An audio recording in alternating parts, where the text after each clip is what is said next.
Is it already over for Rúben Amorim at Manchester United? 2 months into the season, and the pressure is already suffocating. A humiliating cup exit to Grimsby Town, dropped points in the league, a team with no identity, and a fanbase that's losing patience fast. The big question now isn't just about results. It's about whether Amorim is the right man for this club, or whether United need to move on before the season spirals out of control. When Amorim arrived from Sporting Lisbon, he was seen as one of Europe's brightest young managers. A tactical innovator, a coach with a clear philosophy, and someone who could bring a modern edge to Old Trafford. But so far, his ideas have looked more like restrictions than solutions. The 3-4-2-1 system he insists on simply hasn't worked in the Premier League. United's attack is toothless, their midfield is overrun, and defensively, they look fragile. In 6 games they've failed to score a single open play goal, and when your goalkeeper is creating more chances than your midfielders, that's a damning indictment of the setup. It's not just about the system, it's about the mentality. This United side looks weak under pressure. Against Fulham, they took the lead but immediately collapsed, retreating into panic mode instead of controlling the game. Amorim himself admitted his players need to grow up a lot. That's not exactly inspiring confidence. At times, it looks like the players don't even believe in the tactics, and if the squad isn't buying in, the manager is already in trouble. The energy levels are inconsistent, the pressing half-hearted, and fans can see the lack of belief from the stands. Old Trafford, once a fortress, now feels nervous every time the team concedes a corner or loses momentum. Off the pitch, things are equally messy.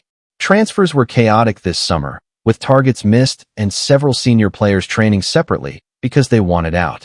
Amorim inherited a fractured squad, but instead of steadying the ship, he looks like he's steering it further into stormy waters. Communication with the board has been slow, decision-making unclear, and the sense of unity that Manchester United desperately needs simply isn't there. Supporters were promised a rebuild, but what they see is the same old confusion and the same old failings repeating again. So what does Amorim have to do to save himself? First, he needs to adapt. The 3-4-2-1 might have worked in Portugal, but in England it's exposing every weakness. A switch to a 4-2-3-1 or 4-3-3 would give players like Bruno Fernandes and Kobbie Mainoo more freedom, allow wingers to play in natural roles, and give Benjamin Sesko the service he needs up front. Second, he has to get the dressing room back on side. Leaders like Casemiro, Fernandes, and Luke Shaw need to feel empowered, not restricted. Third, he has to win quickly. United's fixture list is brutal, but even grinding out ugly results against City or Chelsea would buy him breathing space and show fans that the team can fight. But here's the harsh truth. Time is not on his side.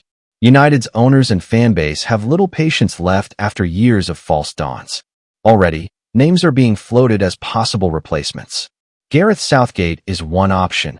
Experienced, pragmatic, and respected by players, though not universally popular with fans.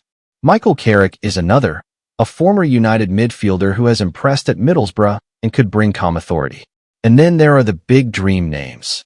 Zinedine Zidane, who carries instant respect and a Champions League pedigree, or Antonio Conte, who could bring discipline and ruthlessness. Each option has pros and cons, but the fact these conversations are happening at all shows how fragile Amorim's position already is. So is it over for Rúben Amorim? Not yet, but he's standing on a cliff edge, and one more slip could push him over. The issues are clear: a rigid system that doesn't fit, a squad that looks lost, and a fanbase desperate for results. To survive, he has to adapt, he has to inspire, and he has to win, now. If not, the cycle at Manchester United continues, and yet another manager will be added to the long list of failed rebuilds. What do you think? Certain, Manchester United cannot afford to keep going in circles, and the decision on Amorim's future could define the rest of their season.